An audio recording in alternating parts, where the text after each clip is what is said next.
going to activate the camera by long pressing the shutter button here. A little bit of haptic feedback vibration.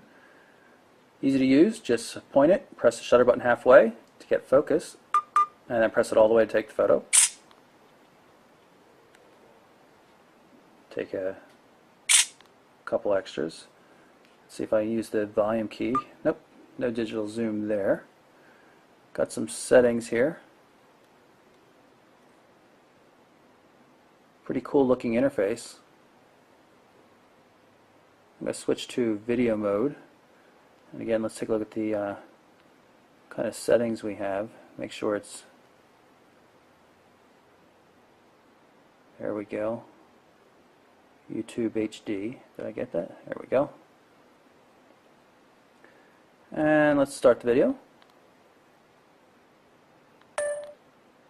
And now we're recording what should be an HD, 720p HD video. And we'll stop it.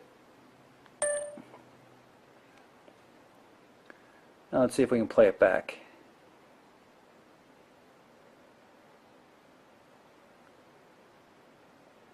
And now we're recording what should be an HD, 720p HD video.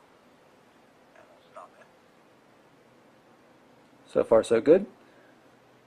See if we're able to swipe back and forth or not. Nope, doesn't look like we can get to the photos.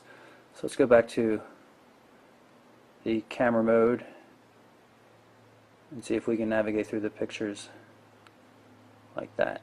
Here we go. Oh, we could. I was just going the wrong way. And of course, multi-touch zooming as well. If I tap this on-screen control here, we'll get the main menu with the cool 3D snap into place scrolling. Take a look at some of the things that are in there. Of course, you got Google Maps and navigation, the YouTube client, things like T-Mobile's My Account, Google Goggles, Google Earth that even comes preloaded, which is kind of cool. Just jump into Maps.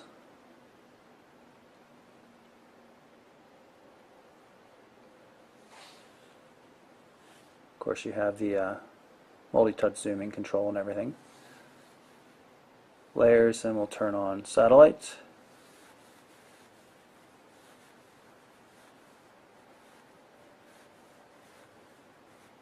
And since we're looking at I-95, let's turn on traffic as well. You can see there's a little bit of backup here on the ramps. How it knows that is beyond me, but it's pretty cool. As you might expect, you can do voice search.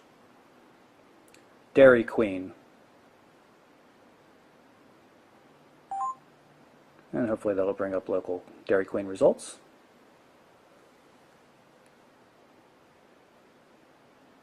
And there we go. Under the local tab, that is indeed the closest Dairy Queen. And you can see we can map directions and things like that. Jump back to the home screen, and before I forget, let's show you some of the pre-installed wallpapers. These are the static ones. Some of these are new to me, but some of these other ones, once you get from about here, I've seen them before on other devices. But these first few are kind of cool looking. And of course, we also have some live wallpapers to choose from. Seen all these before. Let's pick the water one.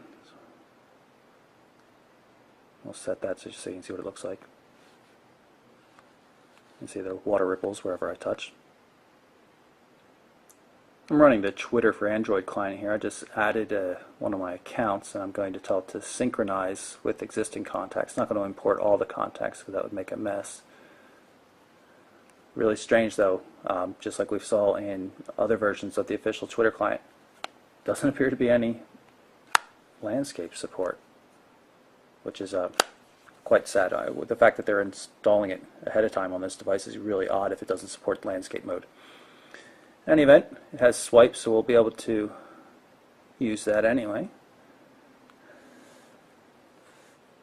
Here is a tweet. Of course, that's not here, is it? Let's fix that. From the T T-Mobile G2. Oops, that's a 3. So I want to fix that here. And I do want to show you that you can, of course, use the optical D-pad here to edit. So you can see I'm moving the cursor. You know, I can tap somewhere and then I can move left and right quite easily to delete wherever needed.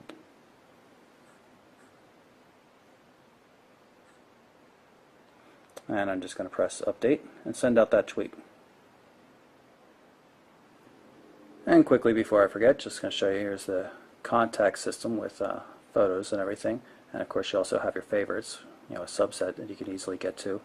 There's a lot of widgets that you can use for putting these on the home screen for even faster access.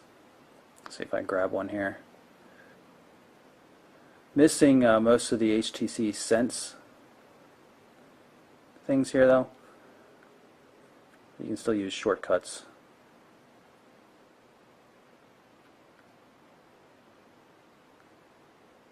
And then you have quick access, you know, to dial, to see the contacts, send a message, or send Gmail.